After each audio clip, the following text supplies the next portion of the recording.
Bienvenidos a nuestra Crónica de América. Hoy vamos a hablar del ascenso social que los gobiernos progresistas, inclusivos, permiten a millones de personas. Vamos a tomar como ejemplo la Argentina y después vamos a ir dando vueltas por otros lugares en nuestra Crónica de América. Pero la Argentina ha sido una demostración muy clara del ascenso que se produce cuando se piensa en los más vulnerables, cuando se da derecho al trabajo, a la jubilación, a la salud y a la educación. Pero esos derechos se traducen también en bienes de consumo. El ascenso social pasa por la posibilidad de acceder a la vivienda, por la chance que antes no existía de llegar aunque sea al auto usado, ni hablar que muchos, millones de personas consiguieron su auto 0 kilómetro. El ascenso social tiene que ver con el aire acondicionado que viene a sustituir aquello que ha sido solamente un ventilador en los veranos muy duros de distintas regiones de la República Argentina, donde las temperaturas son muy elevadas durante el verano. El derecho a la jubilación también determina otra calidad de vida, un ascenso social para aquellos que normalmente quedan al margen, que no se pueden jubilar. En la Argentina, hasta hace 15 años, estaban jubilados el 60 y poco por ciento de las personas, 65 en el mejor de los casos. Ahora el 97%. En apenas 15 años se ha logrado esto. ¿Qué calidad de vida tiene en cuanto a la remuneración, a la salud y al entretenimiento una persona que ha tenido el derecho a jubilarse, comparado con lo que el neoliberalismo ha traído en apenas un año? En la Argentina la jubilación ya está muy trabada. Aquellas moratorias que se daban para que todos accedieran ya no van a ocurrir como antes. Lo que tenemos ahora es una pensión universal, que es mucho menos que la jubilación mínima y que por supuesto marca un deterioro en lo que llamamos el derecho. Esto ya es una dádiva. El Estado tiene que conceder derechos a las personas, no darles algo para que puedan resistir. De esto se trata. Cuando en la Argentina había 6 vacunas y en tantos lugares de América Latina ha sucedido lo mismo. Y de pronto ascendemos a 19 vacunas, casi 20 en la actualidad, que se dan en la República Argentina. Estamos hablando del derecho a la salud. Ese derecho que después se traduce en una mortalidad infantil muy inferior a la que teníamos en América Latina hace nada más que 15 años. El derecho a la educación, que pegó un salto cualitativo con presupuestos y con leyes que determinaron que más del 6% del presupuesto nacional en la Argentina estuviese dedicado a la educación, contra un neoliberalismo que ahora nuevamente tiene enormes problemas para empezar las clases, una gran división entre los docentes de la Argentina y el propio gobierno. Y esto se traslada a muchísimos lugares de nuestra América Latina. Muy bien dice José Pablo Feynman, un destacado pensador, filósofo y escritor argentino, que el malestar es con lo que ganan los pobres, es decir, ese ascenso social marcado por mejores remuneraciones es lo que llaman populismo. Populismo viene a ser cuando los pobres tienen derecho al consumo. A esto le llaman populismo. Bueno, de este tema queremos hablar en este encuentro de esta semana en nuestra Crónica de América. Están invitados.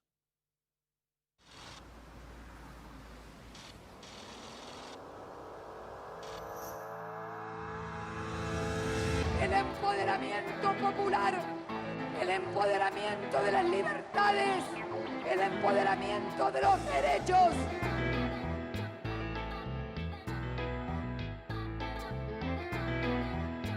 Solo unidos nosotros, en una sola gran patria, seremos libres.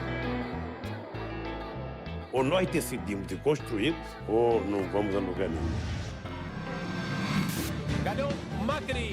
A perda do cargo da senhora presidente da República. Ya no es solo un intento de restauración conservadora, se trata de un nuevo plan Cóndor. It's never been a good bet to bet against the United States of America.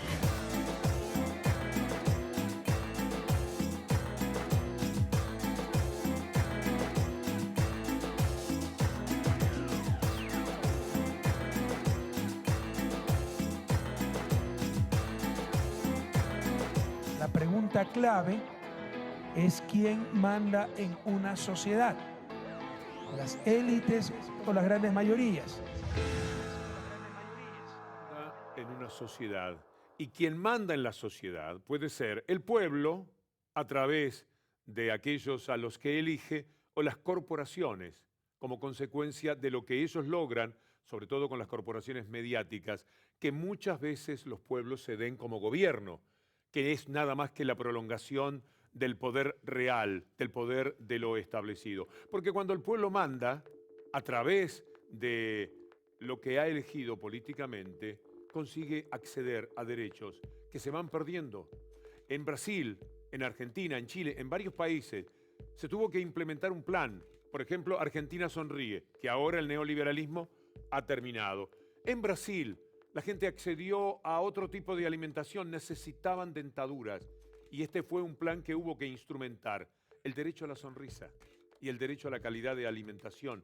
Todo esto se da cuando al pueblo se le reconocen derechos. Y me da muchísimo gusto estar una vez más con Cintia García para analizar estos temas en nuestra Crónica de América. Gracias, Víctor Hugo. Igualmente, ascenso social es cuando de una familia obrera los hijos van a la universidad. Mira, hay una imagen muy importante porque acá, y hay que decirlo claramente, estamos interpeladas las clases medias. ¿Sabes cuándo la clase media va a la universidad? Cuando el hijo o la hija se recibe. ¿Sabes cuándo van las clases vulnerables, trabajadoras, obreras a la universidad? Cuando el hijo o la hija se inscribe. Cuando va a inscribirse en el primer año de la universidad, va toda la familia, en muchísimos casos, para acompañar ese momento de ascenso social. Porque en la mayoría de los casos en nuestra América ocurre que son los jóvenes de hoy, los de 18 años de hoy, los que por primera vez van a la universidad. Esto se consiguió en estos años. Primera generación de hijos universitarios, de familias universitarias, en zonas, por ejemplo, del conurbano bonaerense y en otros lugares de la Argentina, con universidades nacionales de acceso territorial. También vamos a hablar en el programa de cómo perturba, cómo molesta ese ascenso social.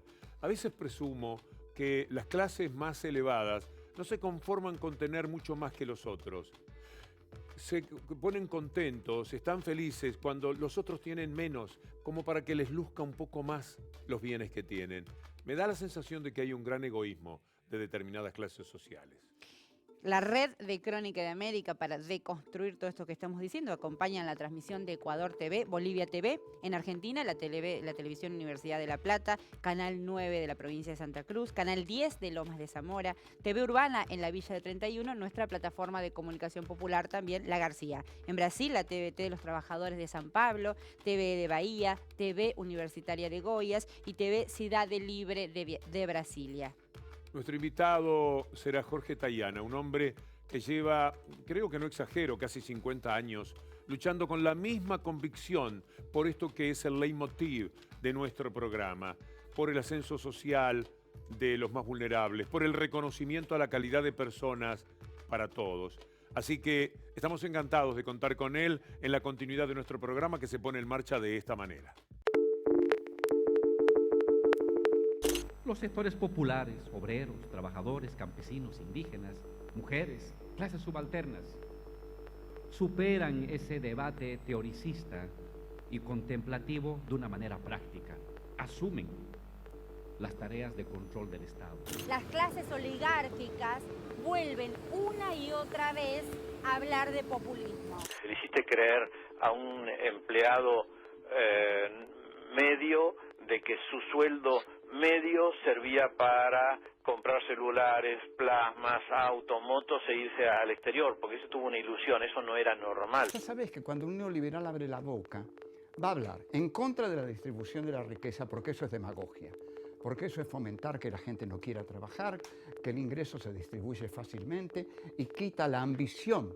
O programa de redução da desigualdade é Minha Casa Minha Vida, Bolsa Família, valorização do salário mínimo.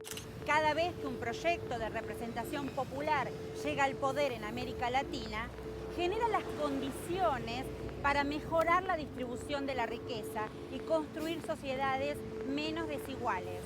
De eso se tratan las revoluciones, de lograr mayor equidad, de que un niño se eduque bien sin que el dinero sea determinante, de que un joven pueda acceder a la universidad gratuitamente. Si el voto debe ser universal, es decir, como lo marca la Constitución en varios países, que votan todos sin distinción, salvo de edad, y de nacionalidad o calificado, es decir, aquel que tiene determinado nivel cultural o nivel social.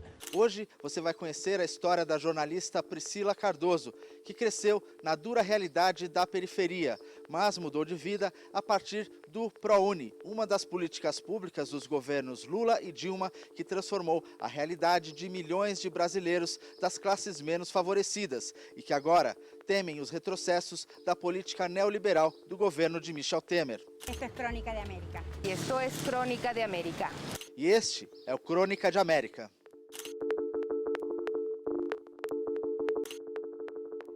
Y comenzamos nuestra Crónica de América de hoy con este informe desde la Argentina de Cintia García. A través del aparato de propaganda del kirchnerismo, al igual que acá el aparato de propaganda de Correa y en Venezuela el aparato de propaganda de Maduro y de Chávez, bueno, se le hizo creer a la gente que estaba mucho mejor y que dejaron de ser pobres para pasar a ser ricos o medianamente ricos, o por lo menos que había una diferencia entre lo que ellos llaman en el pasado, aquí la larga noche neoliberal. Pero hoy los argentinos están más pobres, ¿o siguen igual? Hoy, al comienzo del gobierno de Macri, con unas pequeñas medidas de ajuste que hubo, subió la pobreza un porcentaje. El populismo siempre va a existir porque es la salida fácil. El problema es que la gente tiene que aprender que esa salida dura un tiempo. A comienzos del año pasado, un funcionario macrista decía que los gobiernos de Néstor y Cristina habían engañado a la gente. Le hiciste creer a un empleado medio de que su sueldo medio servía para comprar celulares, plasmas, autos, motos e irse al exterior, porque eso tuvo una ilusión, eso no era normal. Esta descalificación de los gobiernos con conciencia de los sectores vulnerables no es nueva ni original.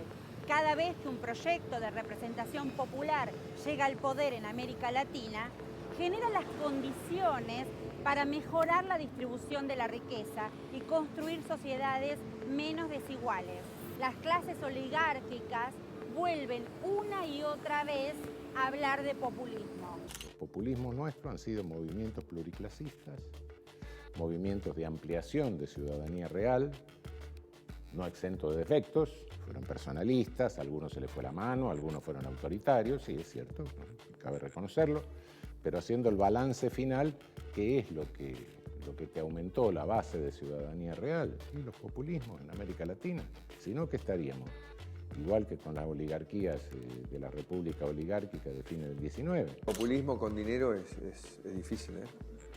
Es difícil. Cuando tienen para repartir y no es fácil explicarle al ciudadano que se está consumiendo futuro. Explicar que hay que mirar un poco más lejos y que hay que tener en cuenta, como hacía nuestra abuela, de, bueno, el ahorro, el cuidado, el día después. ¿Cierto lo que dice Mauricio Macri?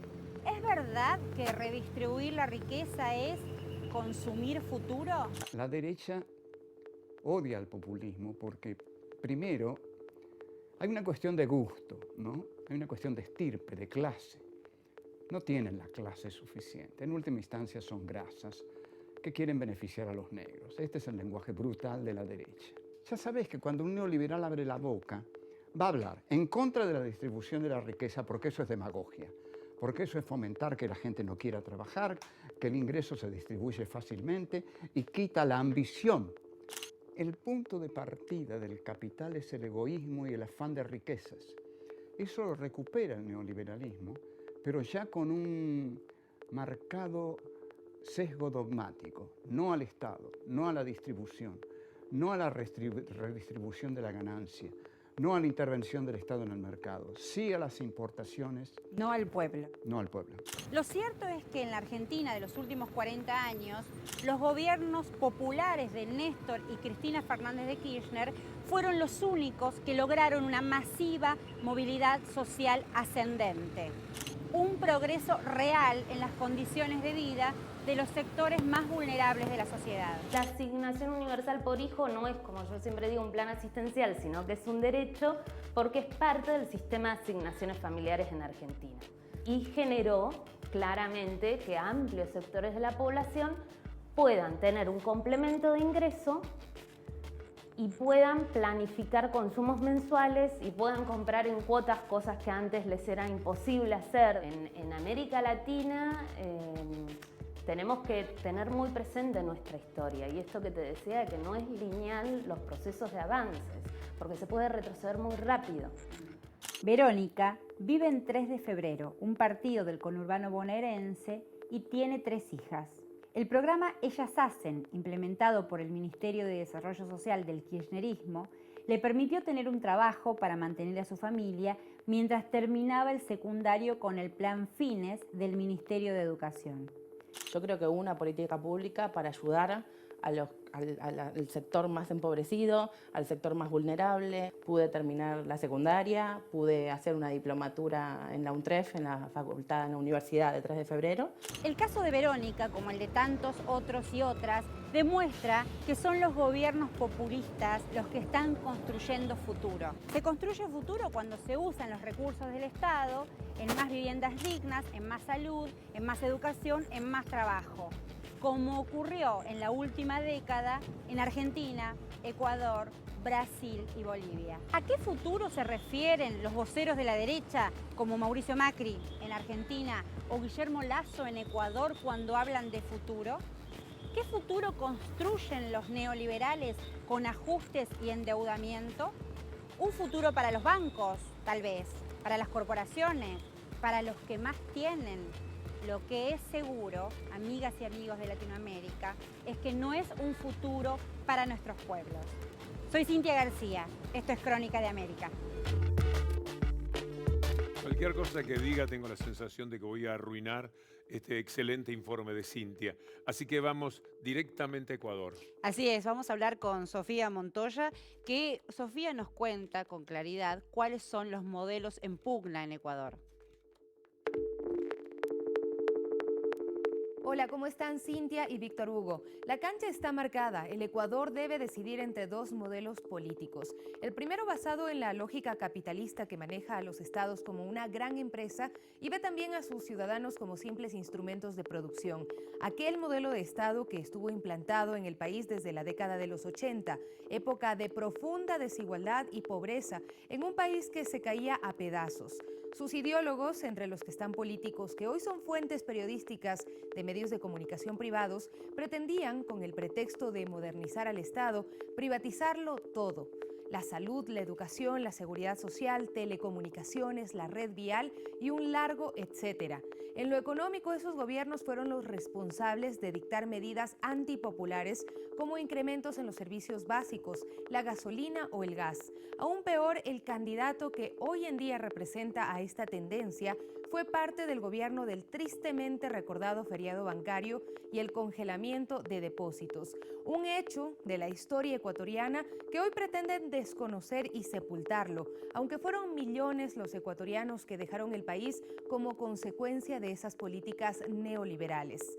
Mientras que el otro proyecto político que está en juego el próximo mes de abril es el de la Revolución Ciudadana, en esta ocasión representado por el ex vicepresidente del Ecuador, Lenín Moreno, quien en repetidas ocasiones ha dicho que su carta de presentación es su plan de asistencia a las personas con discapacidad que permitió en su gestión recuperar la dignidad de ese grupo de la sociedad y brindarles la atención necesaria para mejorar su calidad de vida.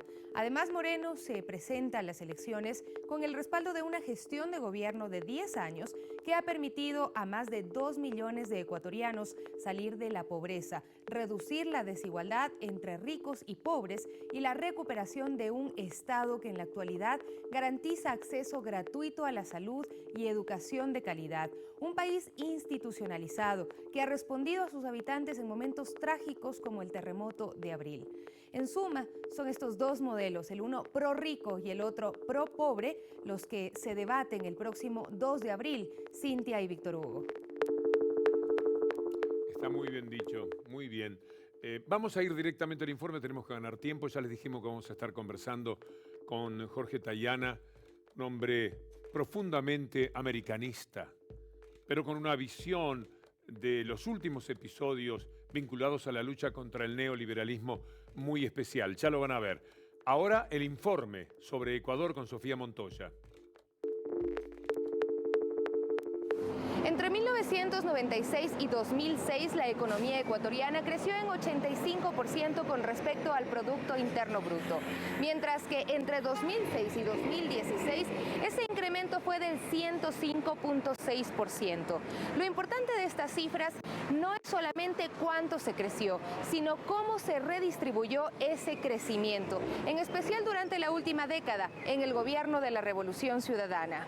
El crecimiento del pastel es mayor en el periodo de la Revolución Ciudadana. Hemos sido mucho más eficientes, pero no solo es importante que crezca la economía, ¿no? Porque puede ser un crecimiento prorrico o un crecimiento empobrecedor, ¿no? En este caso, eso fue lo que sucedió anterior al periodo de gobierno de la Revolución Ciudadana. En este periodo ha sido un crecimiento pro-pobre. Mientras que entre 1996 y 2006, el ingreso del 10% más rico creció el 112%, el del 10% más pobre aumentó apenas el 20%. Bajo esas condiciones, no fue casualidad que la desigualdad haya aumentado el 18% esos 10 años. Es decir, la brecha entre ricos y pobres era más grande. En la década precedente a la Revolución Ciudadana, fue una década en que en términos nominales, cuando vemos en términos nominales, fue pro-rico. Los que ganaron más en términos de mejora del bienestar fueron los estratos de mayores recursos. Frente a la situación en la que se vivía en el país, la necesidad de un cambio era imperiosa. Y fue por esto que en el año 2006 la población ecuatoriana ve en el proyecto de la Revolución Ciudadana esa alternativa. Y han sido las políticas aplicadas por este proyecto político las que logran invertir los papeles en cuanto a la redistribución de la riqueza. Uno de los logros más importantes es la reducción de la desigualdad. Mírala como lo midas.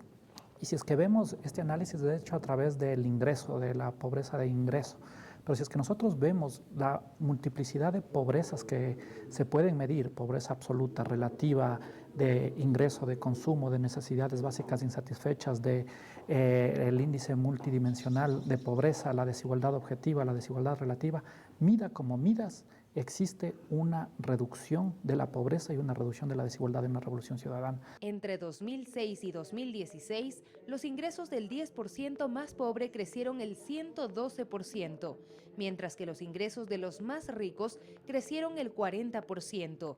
Dicho de otra forma, mientras que en la década neoliberal el crecimiento del pastel se dio 5 veces más al 10% más rico que al 10% más pobre. En la Revolución Ciudadana se le dio 3 veces más del pastel al 10% más pobre que al 10% más rico.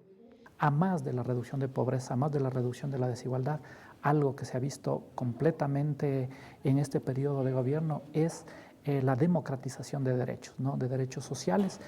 Y esto es el otro modelo de sociedad. Mientras nosotros vemos los derechos sociales realmente en la cual tiene que haber una acción colectiva para que todos garanticemos salud, educación, seguridad social, etcétera. El otro modelo de sociedad es el modelo de sociedad que ve la salud, la educación, la seguridad social como bienes de consumo. Y obviamente en función de si es que tengo o no tengo plata, tengo acceso a esos bienes de consumo. Cuando se habla, por ejemplo, de tener zonas francas de salud, se está diciendo implícitamente que la salud tiene que tener un costo y que tienen que pagar por ese costo. En cambio, la Revolución Ciudadana ve que tiene que haber una gratuidad en los derechos sociales porque son derechos, no son bienes de consumo. Otro de los logros de la Revolución Ciudadana es el manejo económico.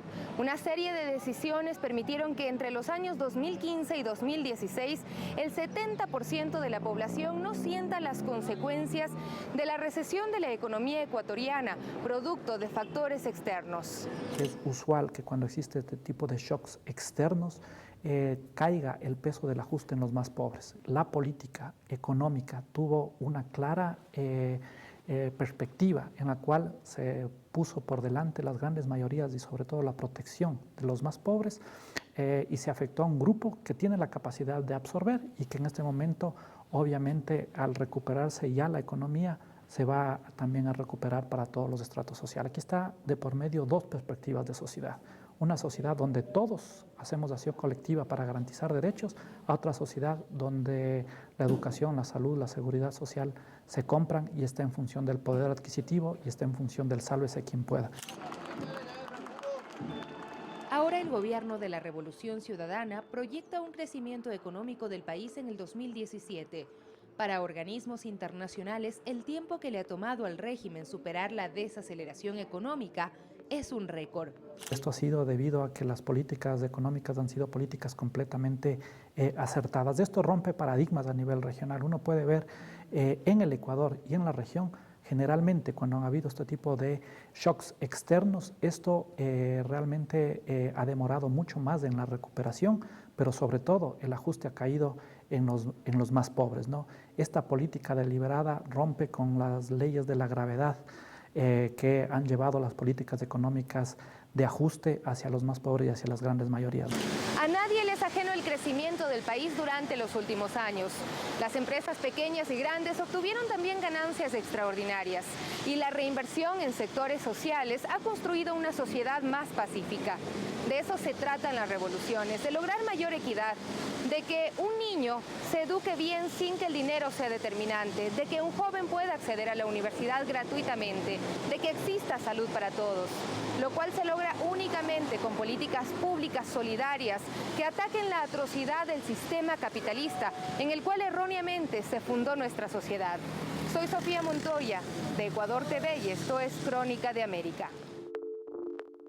Es extraordinario que Sofía pueda decir todo este informe con tantas pruebas de que efectivamente Ecuador ha dado este vuelco formidable.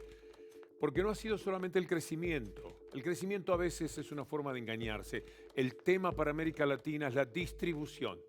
Por supuesto que crecer es importante, pero mucho más todavía es la calidad de la distribución que se produce. Bueno, lo decís siempre, ¿no? Estamos en la región más desigual del planeta. Hay solo algunos lugares de África comparables con la desigualdad de América Latina. No somos el continente más pobre, somos el continente más desigual. Y eso pareciera ser negado, ¿no? Por estos proyectos neoliberales, autoritarios, de derecha. Digo, ya no uno va sumando calificativos, porque aquí en la Argentina lo vivimos día a día. Pareciera ser negado y plantea a esto que vos decís, a estos niveles de bajar la brecha de desigualdad, de achicar la desigualdad, de intentar, te diría, de intentar redistribuir, lo llaman populismo.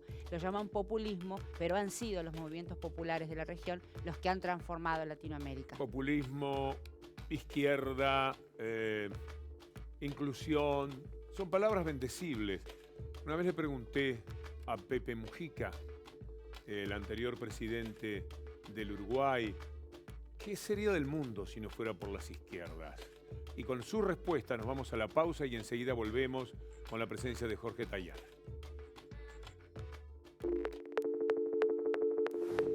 Yo creo que hay que ser inconformista, reformista crónico, perseguidor de utopía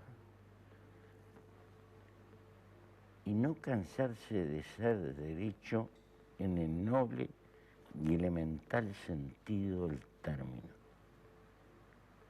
Esta es la cuestión.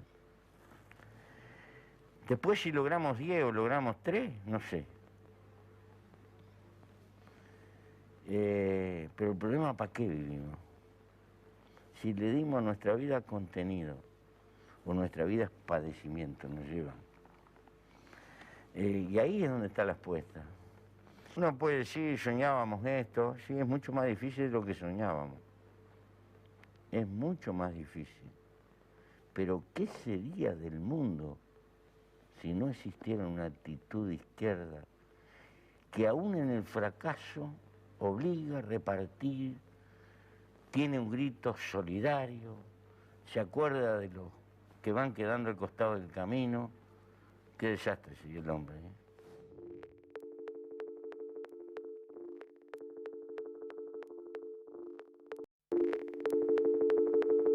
Se está hablando de que esta elección presidencial del Ecuador es realmente un referendo en lo que ha hecho Rafael Correa como presidente y no necesariamente en la simpatía o en el carisma que tienen los dos o los tres candidatos principales? Sin duda, ese es un análisis muy correcto. Y yo creo que la elección en el Ecuador es significativa dentro de este proceso que el continente tuvo y sufrió durante pues más de 10 años, el llamado socialismo del siglo XXI. Pues uno a uno siguen cayendo los gobiernos de izquierda. Naturalmente creo que en el Ecuador pues la segunda vuelta va a determinar que el socialismo del siglo XXI deba dejar el poder, tenga que dejar el poder. Además ya difícilmente tienen que sostenerse, por más que ganara, cosa que es absolutamente improbable a estas alturas, pero por más que ganara le sería muy difícil gobernar por toda la oposición que ha logrado de alguna manera levantar todos los sectores que están opuestos al gobierno. Pienso que la corrupción es estructural porque en el socialismo del siglo XXI no hay controles, no hay división de poderes, no hay independencia de supervisión, por lo tanto la corrupción florece naturalmente.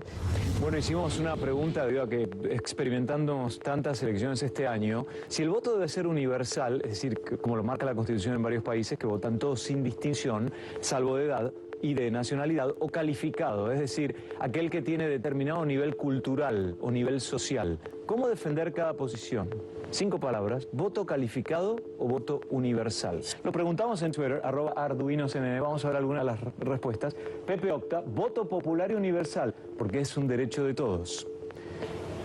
Luis José Valdés, voto calificado no se compra. Miren cómo lo defienden de un lado y del otro. Pérez Herman, universal, todos debemos tener la misma oportunidad. Es sobre si el voto debe ser universal o calificado. Frank Julián, calificados, ya que los países deben ser conducidos por personas preparadas. Ven cómo refleja un poco el sentimiento en general, ¿no? Josh Steckface, mejor educación aniquilaría el populismo. Sin duda. Y Gemorad Reis, conocimiento no es sabiduría. ¿Qué tal con ese final, Creo que ya está. Ah, no, uno más. Bulorca, el voto es para quien lo entiende. Evidentemente desliza, ¿no? Voto calificado, ¿no? Creo que ya está, ¿no? Es bueno recordar que la derecha de nuestra América Latina es capaz de querer el voto calificado, es decir, despojando a los que menos tienen hasta de la posibilidad de elegir sus gobernantes. Así eliminaríamos el populismo, ¿no? Así se terminaría el populismo, dice uno de esos mensajes de CNN. Bueno, que CNN, además, esta cadena de televisión que mira América Latina desde los Estados Unidos, también tiene que ver con la discusión y el sentido de comunicación mediática. Estamos, gracias Jorge Tayana, vicepresidente del Parlasur, ex canciller durante los años kirchneristas. ¿Cómo se ve la situación de América Latina en esta puja, ¿no?, de la derecha que avanza, del reflujo?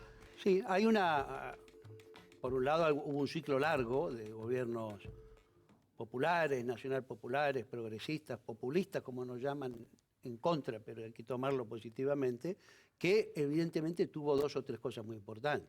Recuperó el rol del Estado, recuperó el rol del trabajo, produjo una ampliación de derechos grandes y al mismo tiempo disminuyó fuertemente la desigualdad, que como se ha dicho acá es el gran drama o el gran estigma que tenemos en América Latina.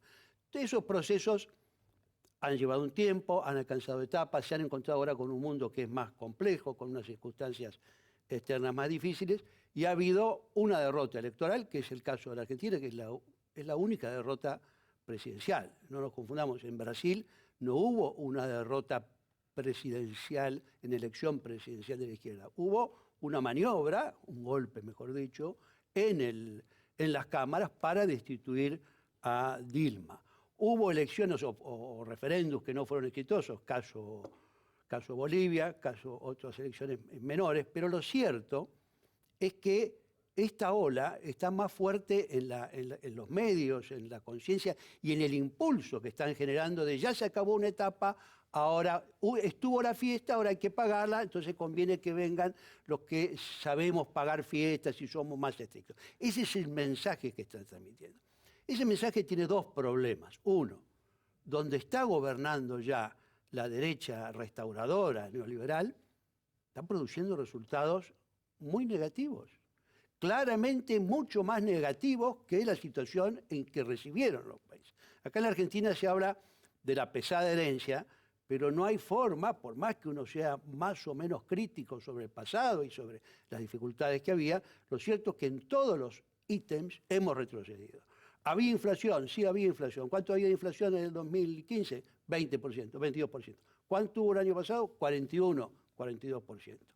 ¿Había pobreza? Ha aumentado. ¿Había cuánto? 24, 25, digamos 26, 28, el peor de los sitios. El gobierno dice 32 y empieza ahora.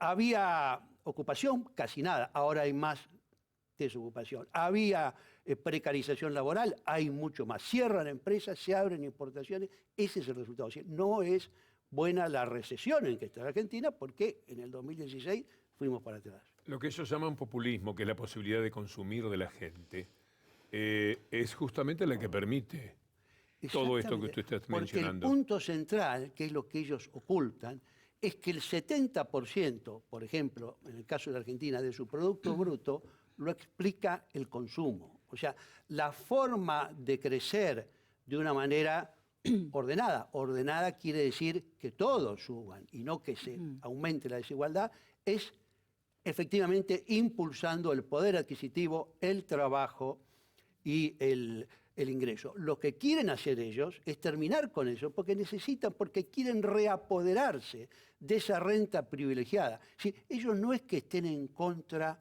de la igualdad por un problema de principios. Ellos están a favor de sus privilegios y sus privilegios como consecuencia tienen un aumento de la desigualdad. Ahora, eso ya se está viendo en la Argentina, se ve en Brasil. Brasil, el año pasado, que finalmente la pudieron sacar, tumbaron a Dilma y estuvo Temer, retrocedió más de 4% en el Producto Bruto. Hace años que no sucedió una cosa así en Brasil. Lo están hundiendo. O sea que los resultados de esa derecha neoliberal restauradora son malos, aumenta la desigualdad, no se equivoquen. Y además, no solo son malos, sino que esa teoría está contramano del momento histórico y político mundial. Los que inventaron esta última ola neoliberal y de apertura económica y de globalización fue el Estados Unidos de Reagan y el Reino Unido de Margaret Thatcher. Son los dos países que encabezaron esa globalización neoliberal los que ahora dicen, ojo, que esto produce problemas hasta en nuestros propios países. Y entonces, la hipótesis de Macri, de Temer, de Lasso, que representa el sector financiero, de volver a ese crecimiento vía exportaciones, vía recursos financieros, es totalmente no equivocado como fue en el pasado y responsable de mucha pobreza y desigualdad, sino que es atemporal, no va a andar como dicen los muchachos. Pareciera no tomar nota. ¿No? O sea, nosotros venimos de apertura de sesiones parlamentarias en la Argentina y el discurso del presidente Mauricio Macri estuvo plagado de mentiras, una tras otra, con ese lenguaje tan efectivo que es el lenguaje de la felicidad, palabras vacías, por todo esto que usted está planteando. No toman nota tampoco del conflicto social que eso podría generar, que esas medidas generan. Yo creo que ellos se dan cuenta que está en una situación compleja porque los resultados presuntos no aparecen, porque las denuncias se multiplican y porque enfrentan un desafío electoral grande.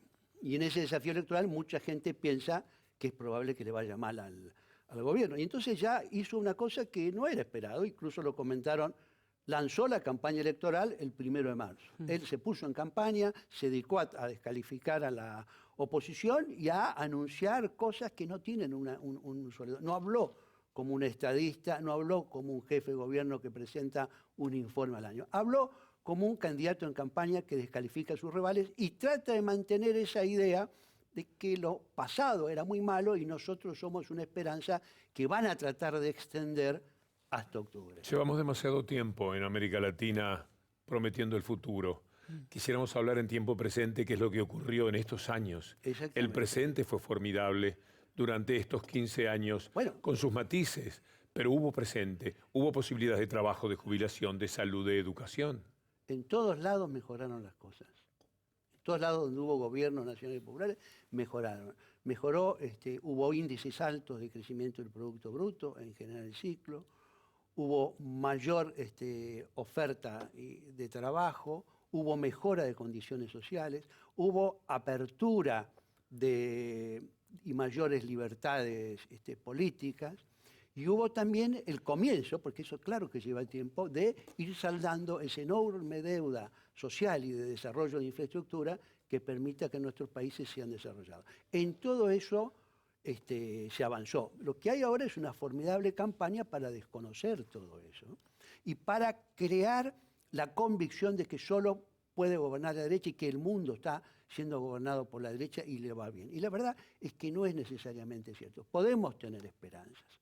Tenemos esperanzas en Brasil, que las elecciones del año que viene, el candidato más probable a ganar es Lula. Tenemos esperanzas en Paraguay, donde Lugo tiene un altísimo apoyo popular y mayoritario. Tenemos esperanzas en la candidatura de Lenin, que confiamos que va a ganar en la segunda vuelta y va a evitar ese retroceso que sería para Ecuador el triunfo de Lasso y la reinstalación de todas esas políticas neoliberales. Así que yo creo que no estamos en una situación tan mala o tan negativa o tan de reflujo como nos quieren presentar nuestros adversarios. Pero eso requiere también que nosotros trabajemos mucho, que no estemos aislados, que veamos dentro de ampliar todo lo posible y recuperar aquellos sectores que se perdieron y también de trabajar en conjunto. Porque si hay una enseñanza que tenemos que tener es ver cómo las derechas oligárquicas se coordinaron desde los grandes medios de prensa, desde los grandes medios de televisión, desde sus centrales empresarias y han coordinado un mensaje, una política y una visión común. Y en cambio nosotros, mucho que se había hecho, por ejemplo, para la lucha contra el ALCA, después se perdió, cada uno estuvo más en su pequeño mundo y hoy necesitamos volver a unirnos para tomar fuerza. Estaba escuchando sus palabras y pensaba en las clases medias, ¿no? Porque Víctor Hugo planteaba, la semana pasada estábamos con Pedro Brigger hablando, entonces hablábamos de los porcentajes del electorado de sociedades propias del sector popular, propias del sector de la derecha, y ese percentil, ¿no?, de clases medias volátiles, que es donde se construyen las fronteras de las nuevas mayorías, ¿no? Las nuevas mayorías que se necesitan en el caso del año electoral argentino y en la disputa que está planteando Ecuador en este momento, o las futuras elecciones en Paraguay, o los futuros tal vez referendos en Bolivia. ¿Cómo se le habla a esas clases medias? Desde la política, digo. Bueno, por supuesto hay que tener un proyecto en lo económico y social inclusivo que lo garantice, pero esas clases medias han sido muy ganadas por el mensaje neoliberal individual. Yo me salvo. Muy impresionante en el caso de Argentina, el gobierno del PRO cumple el segundo anuncio del Congreso, no fue nadie, solo había policía. O sea, no hay apoyo, no buscan una participación, buscan conectarse con individuos. Por eso ponen tanto el acento en las redes sociales y no en las organizaciones sociales. A esa clase media hay que darle el debate cultural, que es el punto central que dice Pepe Mujica, que es donde hemos perdido. Pepe dice que perdimos por dos cosas, porque hemos perdido el debate cultural y porque no avanzamos todo lo necesario en la integración. Hay que avanzar más en la integración porque solos no vamos a poder vencer a las fuerzas poderosas de las grandes empresas y del mundo financierizado, pero al mismo tiempo también hay que recuperar la capacidad de convencer y de persuadir a esos sectores que es la solidaridad, que es el trabajo en conjunto lo que nos hace verdaderamente fuertes. La fuerza de la militancia, ¿no? Pareciera flotar. Sí, la fuerza de la militancia y la fuerza de todas las organizaciones sociales, de los partidos, de los sindicatos, de los clubes, de las sociedades de fomento, de los grupos de pequeños y medianos productores. Todo eso tiene que tener más fuerza para poder expresarse, porque si no, de lo contrario, con la cerrazón mediática y con la concentración de los medios, la lucha es muy desigual. Un ciudadano más comprometido. Exactamente. Y la forma de lograr un ciudadano más comprometido es debatir hasta el cansancio con todos aquellos que piensan que puede haber una buena solución individual. Yo me consigo la mía y me arreglo. Y lo que tienen que ver, como ya se probó otra vez, es que eso no sucede. Y nosotros lo vivimos en la Argentina. Nosotros tuvimos una reelección en el 95, donde fue reelecto el presidente Menem, donde la Argentina crecía y tenía 16% de desocupación. Es decir, esa sociedad, esa clase media pensó ahí que con el 2x1 y con el viaje a Europa estaba solucionando su futuro y decía yo me salvo y los otros que se arreglen. La realidad demostró después que eso culminó en golpear la puente de los bancos porque el aparato financiero se quedó con sus recursos, lo mismo que los grandes exportadores. Por eso hay que conversar, hay que persuadir, hay que escuchar las inquietudes y las críticas que tienen esos sectores medios, pero hay que hacerle propuestas de participación y de avance hacia una sociedad que sea más igualitaria y más comprometida con todos. Tal vez tomar notas de los modos. Eso es importante también, porque ahí me dijo cuenta Anatole France que hablaba de la forma, pero es verdad, yo creo que hay una... Porque además nosotros en algunos casos hemos sido, los gobiernos populares, víctimas de nuestros propios éxitos. Cuando uno genera condiciones y se produce una cierta transformación social, esa nueva realidad social hace que esas personas tengan iniciativas, inquietudes, preocupaciones a veces un poco distintas. Y nosotros tenemos que ser capaces de cautivarlos, de que tengan una propuesta que se sienta que los representa. Creo que en eso también nos ha costado. Y hemos visto muchas veces a esos que criticaban, eso se vio mucho en Brasil, ¿se acuerdan cuando antes del Mundial aparecieron esas manifestaciones enormes, prácticamente sin organización y que eran fuertemente críticas? ¿Quiénes eran? Eran los que habían subido un poco y eran los que no habían subido y se preocupaban de que los otros subieran y que amenazaran su posición. Todo eso hay que conversarlo, hay que persuadirlo y hay que mostrar que las bases del crecimiento, porque el crecimiento en el sentido amplio del término, tienen solidez y permiten posibilidades para todos. Jorge, muchísimas gracias. Un lujo tenerlo en el programa. Nos vamos a nuestro tercer bloque. Hay que prestar atención a este final de bloque porque son los carnavales en Brasil, fora Temer. Fora Temer.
Un ascenso de clases sociales y fuerzas populares que asumen el control del poder de Estado. Superando el viejo debate de principios de siglo, de que si se cambia, que si es posible cambiar el mundo sin tomar el poder, los sectores populares, obreros, trabajadores, campesinos, indígenas, mujeres, clases subalternas, superan ese debate teoricista y contemplativo de una manera práctica. Asumen las tareas de control del Estado. Se vuelven diputados, se vuelven asambleístas, se vuelven senadores, asumen gestión pública, se movilizan, hacen retroceder políticas neoliberales, toman gestión estatal, modifican políticas públicas, modifican presupuestos y en 10 años asistimos a lo que podría denominarse una presencia de lo popular, de lo plebeyo en sus diversas clases sociales en la gestión de Estado. En lo social, en Brasil, en Venezuela, en Argentina, en Bolivia, en Ecuador, en Paraguay, en Uruguay, en Nicaragua, en El Salvador, vamos a asistir a una potente redistribución de la riqueza social. Frente a las políticas de ultraconcentración de la riqueza, que había convertido el continente latinoamericano en uno de los continentes más injustos del mundo, desde los años 2000, a la cabeza de gobiernos progresistas y revolucionarios, asistimos a un poderoso proceso de redistribución de la riqueza. Esta redistribución de la riqueza va a llevar a una ampliación de las clases medias, no en el sentido sociológico o político del término, sino en el sentido de su capacidad de consumo. Se amplía la capacidad de consumo de los trabajadores, se amplía la capacidad de consumo de los campesinos, se amplía la capacidad de consumo de los indígenas, se amplía la capacidad de consumo de distintos sectores sociales subalternos. Bueno, y esa ampliación de la capacidad de consumo es justamente una de las cosas que molesta a ciertos sectores de la derecha, porque eso es la posibilidad de inclusión por la que tanto bregamos en estos años en América Latina. Hablaste, Víctor Hugo, en otros programas de América Latina sobre las líneas de teleféricos en el Alto, cómo eso genera ascenso social también, accesibilidad. ¿Cuánto te lleva ir del Alto a los distintos lugares de La Paz sin esa posibilidad de transporte público? Alguna vez siendo muchacho invertí, qué sé yo, toda una mañana para ir y buena parte de la tarde para retornar desde el centro de La Paz a El Alto. ¿Sabés que se inauguró una nueva línea de teleférico? Esto es lo que dice García Linera, presencia popular de igualdad. Vamos a agradecer a nuestros compañeros en Bolivia, Nadia, Lihuel y Gonzalo Pardo, que nos generaron el acceso a este material. Nueva línea de teleféricos desde El Alto hacia los distintos barrios de La Paz. Estamos con un 99% de avance. Prácticamente lo que estamos haciendo en este momento es conectar los equipos del sistema de billetaje, circuitos cerrados de televisión. Al momento, la empresa de transporte por cable Mi Teleférico ultima detalles para la puesta en marcha de la línea azul, que se prevé se entregará como regalo para la ciudad del Alto el mes de marzo. Bueno, la línea azul es la línea récord, así la estamos denominando, porque si comparamos la línea azul con la línea roja, prácticamente la duplica. Y es que la línea azul será la más larga de todo el sistema interconectado, que estará listo hasta 2019, por lo que contará con 5 estaciones en todo el recorrido. Nos lleva desde la estación 16 de julio hasta la extranca Río Seco, pasando por la Plaza Libertad, Plaza La Paz, por la misma Universidad Pública del Alto. Tiene 4 kilómetros 980 metros, es decir, casi 5 kilómetros de extensión. Por lo que el tiempo de recorrido de un extremo a otro será de 20.7 minutos, estando conformado por 38 torres, 208 cabinas, por lo que se requiere de mayor personal en el servicio. Nosotros ya hemos iniciado ese proceso de contratación. Cuando hablamos de contrataciones directas, estamos hablando de la incorporación de aproximadamente 120, 140 personas que van a trabajar en esa línea. Se estima que gracias a la línea azul se generarán entre 600 y 700 empleos indirectos y directos, siendo beneficiada la población de la ciudad del Alto. Todavía no hemos definido el pasaje de toda la red, estamos haciendo un estudio. Pero el momento que terminemos toda la red, que estamos hablando del año 2019, van a estar todas las líneas conectadas y por tanto, para cuando estén conectadas todas las líneas, vamos a establecer un sistema tarifario que sea adecuado y accesible para la sociedad. Por el momento el pasaje será igual que la línea amarilla y verde. El primer tramo 3 bolivianos y el segundo tramo 2 bolivianos.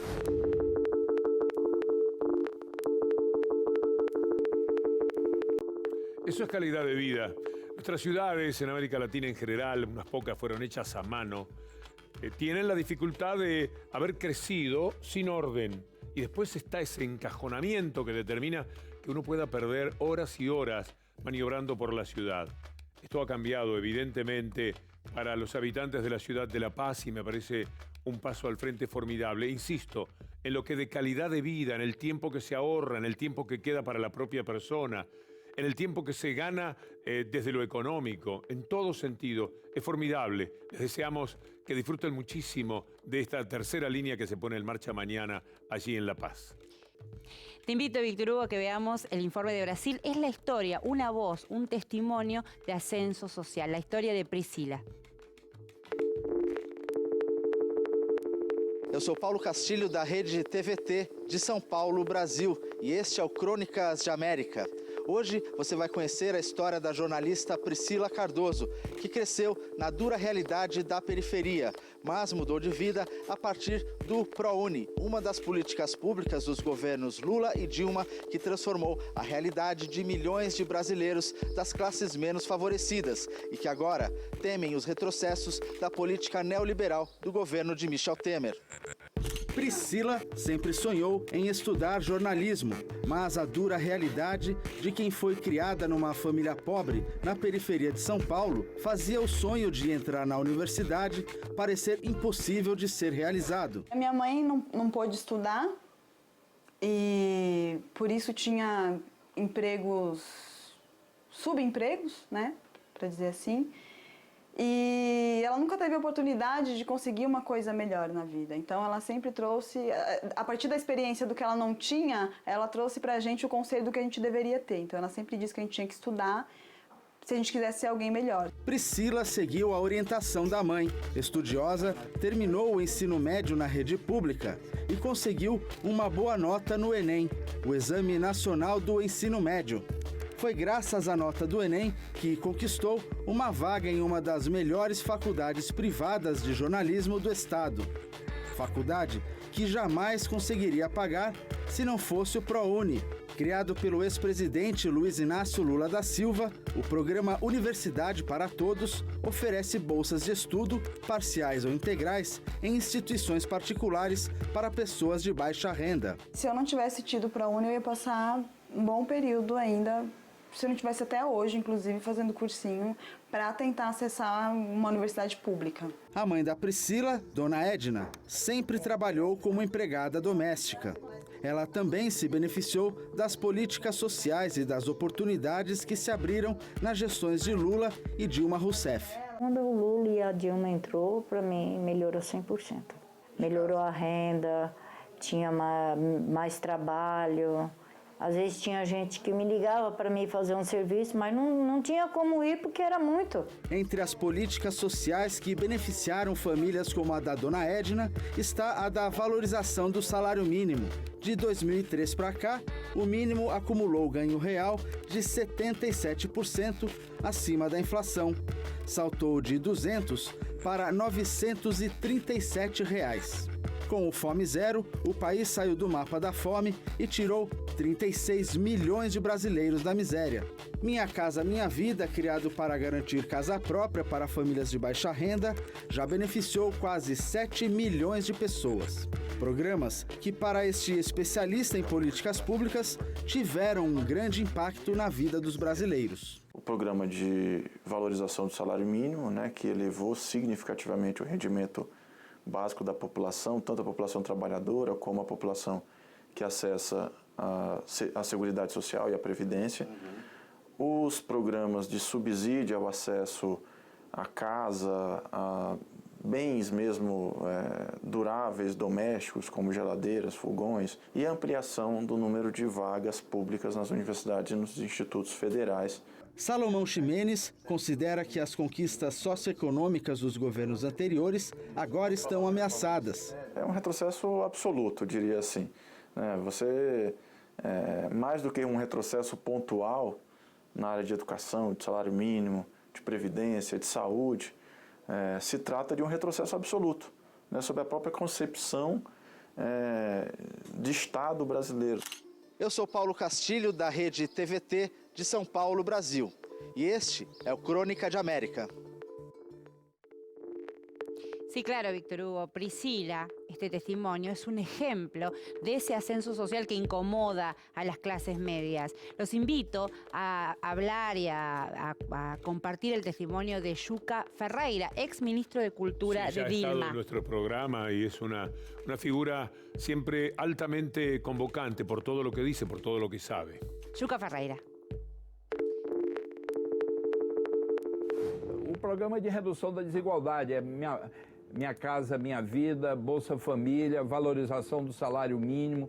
Era uma quantidade grande de programas específicos dentro de vários ministérios, mas que era de disponibilização de recursos, de transferência de renda, de fortalecimento econômico, político e social das camadas populares da sociedade. Isso foi numa escala inacreditável. 53 milhões de pessoas.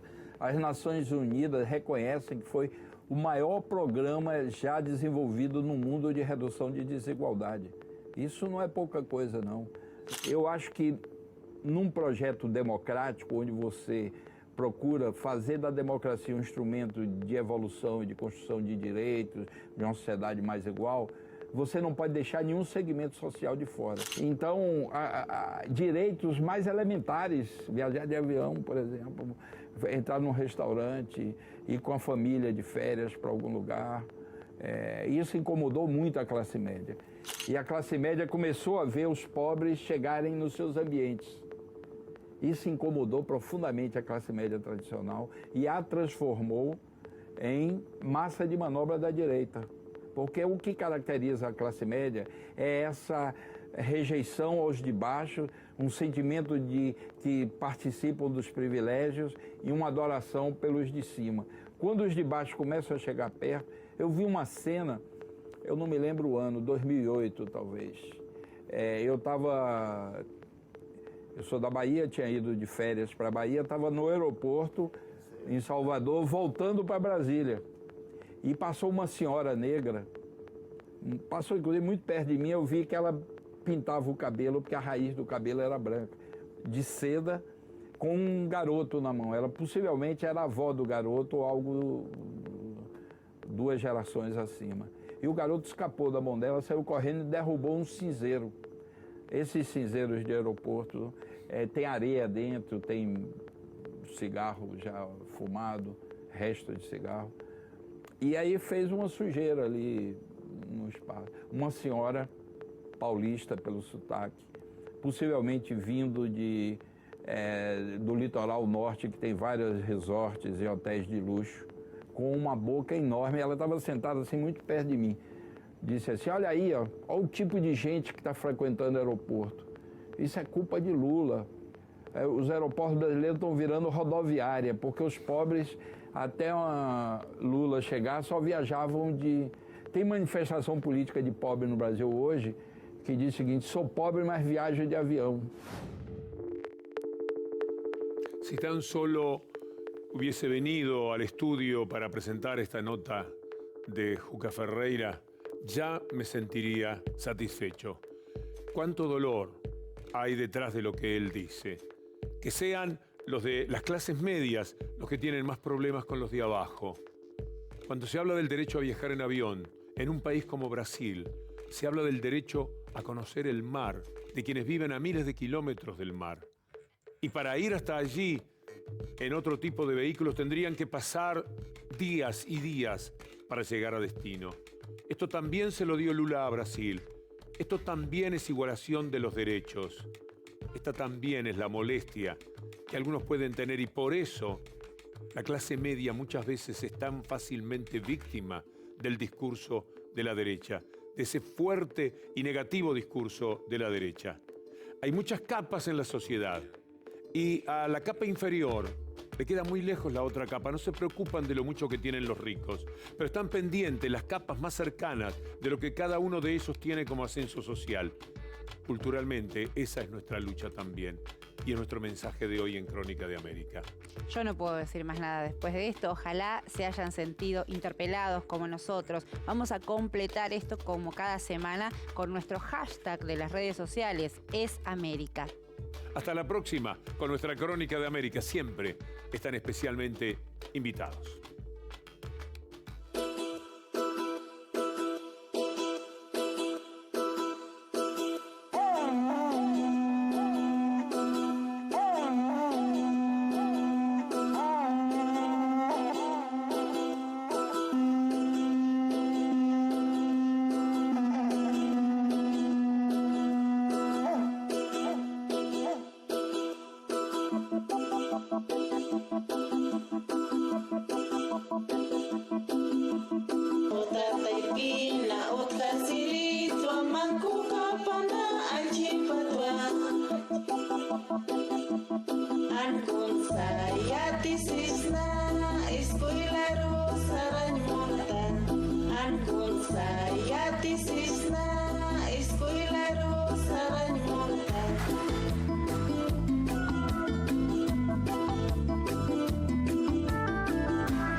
Yo soy el hijo del altiplano, descendiente de Manco Cápac. Vivo en el cielo, vivo en el lago donde navega el sol. Yo soy el hijo del altiplano, descendiente de Manco Cápac. Ando en el cerro, ando en el llano donde navega el sol.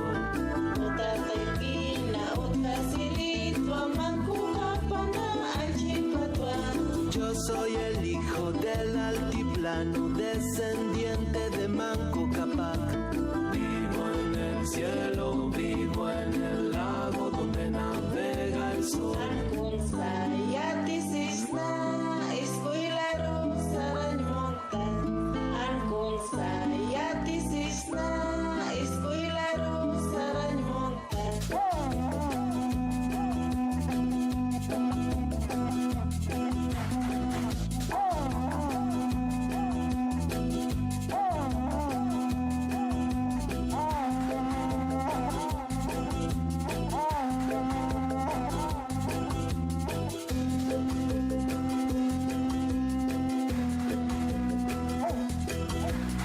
Caminando del lago hasta el cerro, voy por la senda, llevo coca para ofrenda, esperando a que mi cuerpo se hunda en tierras profundas como alma de serpiente. Voy surcando entre la muerte para llegar alto, sigo el sol en el cielo, soy el cóndor que no deja rastro, como el puma me aproximo, veo destino, voy corriendo y pego el salto.